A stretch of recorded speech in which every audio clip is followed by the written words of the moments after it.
दोस्तों 2014 में जब फाइलकोइन को लाया गया था तब इसके बारे में बहुत सारी बातें की गई थी। बड़े बड़े यूट्यूबर्स ने इसके बारे में बताया था कि ये जो बहुत बड़ा कमाल करने वाला क्रिप्टो होगा और इसके बारे में बहुत अच्छी बातें बताई गई थी। समय के चलते यहाँ पर अगर आज इसकी परिस्थिति देखें तो आज ये अपने उस ऑल टाइम हाई से काफी नीचे है और एक बहुत ही निचले पायदान पे आज हम इसे देख पा रहे हैं। लेकिन अगर हम बात करें 2014 की, उसके बाद 2018, फिर 21 और आज 24 के इस अंत में आज हम इसकी जो स्थिति देख पा रहे हैं टोटली डिफरेंट अलग नजर आती है। यहाँ पर जिन लोगों ने इसके लिए कसीदे पढ़े, इसके बारे में अच्छा बोला, आज वो इसे भूल चुके हैं, इसके बारे में बात करना पसंद नहीं करते हैं। क्योंकि ऐसे यूट्यूबर्स भी हैं, ऐसे इन्फ्लुएंसर्स भी हैं जिन्होंने क्रिप्टो के नाम पे सिर्फ लोगों के साथ धोखा किया है, तरीके से उन्हें गुमराह किया गया है। और इस तरीके से यहाँ पर क्रिप्टो यूजर जो भी कोई नया क्रिप्टो इन्वेस्टर्स जब भी इस क्रिप्टो की दुनिया में आता है तो कहीं ना कहीं उसे अपने साथ एक ठगा हुआ सा महसूस करते हैं वो लोग। सच बात को हमेशा छुपाया जाता है और जिस चीज को आप यहाँ पर ज्यादा बताना चाहते हैं उसे आप अपने ढंग से पिरोते हैं। तो इस तरीके से यहाँ पर फाइलकोइन के बारे में बताया गया था। हालांकि जैसा मैंने आपको कहा, 2014 से लेके अभी तक इस पूरे क्रिप्टो प्रोजेक्ट के अंदर बहुत सारी चीजें हुई हैं और एक बहुत बढ़िया यूज केस इनेबल ये क्रिप्टो प्रोजेक्ट रहा है। मुझे नहीं समझ में आया कि इसके बारे में बड़े बड़े इन्फ्लुएंसर्स ने क्यों इसका पीछा छोड़ दिया है और इसके बारे में वो बात करना पसंद नहीं करते हैं। कई बार ऐसा हो कि अगर टीम इसको छोड़ दी हो, इसके फाउंडर ने इस प्रोजेक्ट को छोड़ दिया तो अलग बात होती है, लेकिन यहाँ पर ऐसा कुछ भी नहीं है। यहाँ पर इस पूरे क्रिप्टो प्रोजेक्ट के पीछे इसकी टीम अभी भी काम कर रही है और इसके बारे में लगातार बात की जा रही है। सबसे अच्छी बात है कि यहाँ पर जो इसके कुछ पार्ट्स हैं प्रोजेक्ट के, वो कम्युनिटी द्वारा मैनेज किए जा रहे हैं। और फाइल कोइन जो है आपको एक ऐसा ऑप्शन देता है जहां पर डिसेंट्रलाइज स्टोरेज नेटवर्क की बात होती है, जो बहुत ही इंपॉर्टेंट है आने वाले समय में। क्योंकि आज के दौर पे अगर देखेंगे तो चीज़ों को सेंट्रलाइज वे में देखा जा रहा है, लेकिन जब से क्रिप्टो को लाया गया है चीज़ों को डिसेंट्रलाइज मैनर्स में हम एक्सप्लेन कर रहे हैं, उसके बारे में बताया जा रहा है। तो इसी हिसाब से फाइल कोइन को भी उसी डिसेंट्रलाइज स्टोरेज नेटवर्क के तौर पे देखा गया है, इसके बारे में बात की गई है और इसी तरीके से यहाँ पर इस पूरे प्रोजेक्ट को बनाया गया है। A powerful and dynamic distributed cloud storage network for your data. जब हम डेटा की बात करें तो सबसे ज़्यादा ज़रूरी होता है, क्योंकि आज के दौर में अगर आप देखेंगे तो हर जगह डेटा का ही यूज़ हो रहा है। फिर वो चाहे आपका पर्सनल डेटा हो, चाहे वो ऑफिशियल डेटा हो, चाहे प्राइवेट डेटा हो, चाहे फिर आप दूसरे तरीके से उसे देख पाते हो। तो कहीं ना कहीं डेटा की बात हो रही है। This is the only place where Filecoin is famous for और known for which is data. तो यहाँ पर सब देख पा रहे हैं Filecoin is for every data which relates to your personal और प्राइवेट थिंग्स। तो यहाँ पे उस चीज़ों को लेकर बात हो रही है, चाहे फिर वो एक छोटे पैमाने पे हो चाहे बड़े पैमाने पे हो। तो बात सारी की सारी यहाँ पर डेटा को लेके होती है और उसको लेके यहाँ पर ये डिसेंट्रलाइज क्लाउड बनाया गया है, जिसके चलते एक सुपेरियर नेटवर्क और हाइपर कॉम्पिटिटिव प्राइसेस के तौर पे आप इसे सिक्योरली और ऑथेंटिसिटी से इसे रख सकते हैं, संभाल सकते हैं और बिना किसी इश्यूज के आप यहाँ पे अपना डेटा स्टोर कर सकते हैं। Flexibility and scale without compromise, because Filecoin network is made up of large number of diverse storage providers and developers. This creates a robust and reliable services. Global open source storage है, customised to your specific need और developers playgrounds है। Data store reliably and securely. जैसा कि इन्होंने कहा कि because proof of space time, proof of replication, verifiable actions यहाँ पे लाए गए हैं। Robust foundation for humanity information, because Filecoin provide the foundation for critically important public data such as open access scientific data, creative common media, historical archives, preservation and more. जैसा आप हर रोज देखते हैं कहीं ना कहीं हम बात करते हैं फ्रॉड की, स्कैम की, डेटा थेफ्ट की, या फिर आपके साथ होने वाला वो ऐसा कोई इलीगल ट्रांजेक्शन जिसको आपने अप्रूव नहीं किया लेकिन वो हो रहा है। क्यों? क्योंकि वहां पे कहीं ना कहीं डेटा लीक हुआ है, आपका पर्सनल या प्राइवेट। उसके चलते आपको वहां पे बहुत नुकसान झेलना पड़ता है, मॉनिटरी भी और पर्सनल भी। तो दोनों ही वे में देखा जाए तो नुकसान फिर आपका होता है। इसी हिसाब से यहाँ पर देखा जाए तो ये कहते हैं कि हमने यहाँ पर इस पूरे डेटा को डिसेंट्रलाइज वे में स्टोर किया है और यहाँ पर उसका एक अच्छा खासा आपको एग्जाम्पल भी इन्होंने दिया हुआ है कि कैसे विकीपीडिया, जो एक multilingual web based free content encyclopedia with over 20 billion pages views per month है, every day hundreds of thousand of visitors from around the world collectively make tens of thousands of edits and create thousands of new articles to augment the knowledge held by the Wikipedia encyclopedia.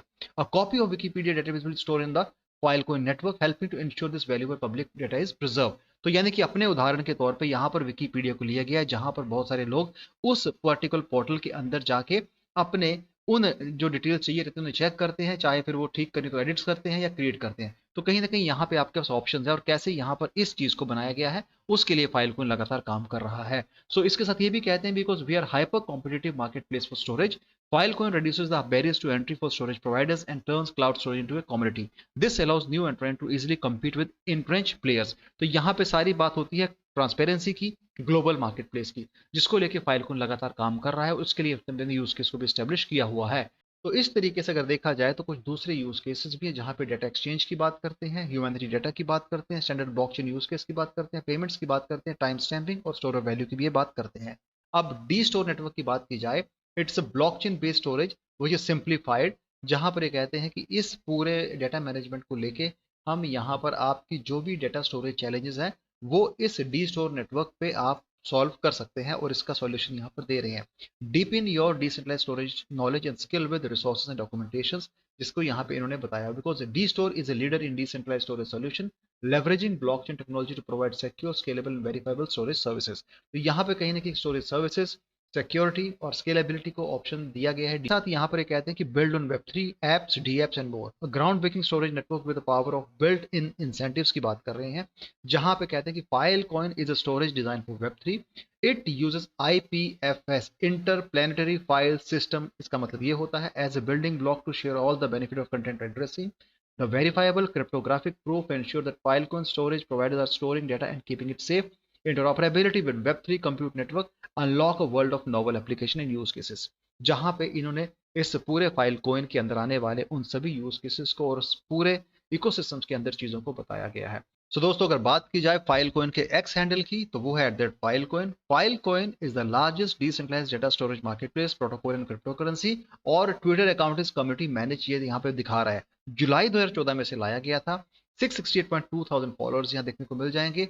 8 घंटे पहले का यहाँ पे ये Jonathan Victor जो को founder है answer research के, उन्होंने यहाँ पे मैसेज इन्होंने यहाँ पे रिपोस्ट किया। उसके साथ साथ यहाँ पे कुछ और इन्फॉर्मेशन डी स्टोर के बारे में शेयर की गई है। उसके साथ साथ यहाँ पे इन्होंने कैसे एक डिसेंट्रलाइज इकोनॉमी, डेटा सेट्स और उसके यूज केसेस को आप आगे करने वाले हो उसके बारे में बताया हुआ है। बिकॉज यहाँ पर आंसर रिसर्च की जो हाईलाइट्स हैं, Swan chain leverage Filecoin to redefine decentralised storage in AI, discover how Filecoin infrastructure power secure archiving, zero knowledge proof and next gen blockchain tools। तो यहाँ पे इसके बारे में बताया गया है। अकावे और ह्यूरिस्ट के साथ यहाँ पे कोलैबोरेशंस, उसके साथ यहाँ पर दूसरे इन्फॉर्मेशंस और कैसे आप अपने डेटा को स्टोर कर सकते हैं उसके बारे में, सिक्योरिटी, स्केलेबिलिटी, दूसरे फीचर्स के बारे में बताया गया है। क्योंकि यहाँ पर फाइलकॉइन का जो खुद का टोकन है FIL टोकन, उसके बारे में भी बात की गई है। और ये सारी चीजें आपको यहाँ पर इसके ऑफिशियल एक्सएंडल पे देखने को मिल जाएंगी। आप चाहें तो उसे रेफर करके यहाँ से इन्फॉर्मेशन भी ले सकते हैं।